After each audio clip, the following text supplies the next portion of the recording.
Nyangre Idul Fitri siu petang atus petang dasa Hijriah.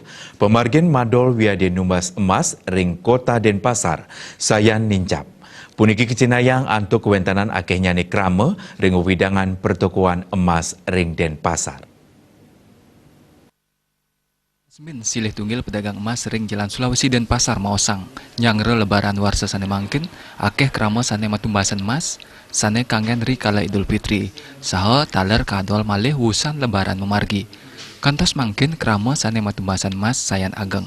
Perindikan punika pinake pamibdab-dabin penincapan.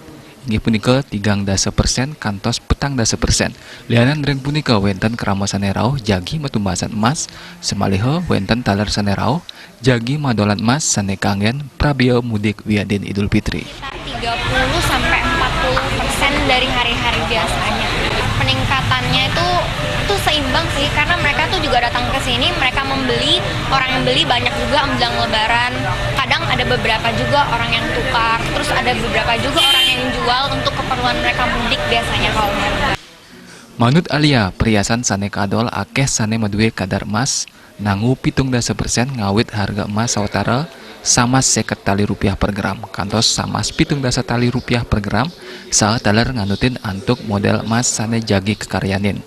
Ngenin perindikan punika, krama sane sayan ngakehang ngelaksanayang transaksi emas sampun kasayagayang petugas kepolisian saking satuan Brimob sane sayaga nincapan ketreptian wiadin pengamanan ring widangan pertokoan emas ring Kota Denpasar.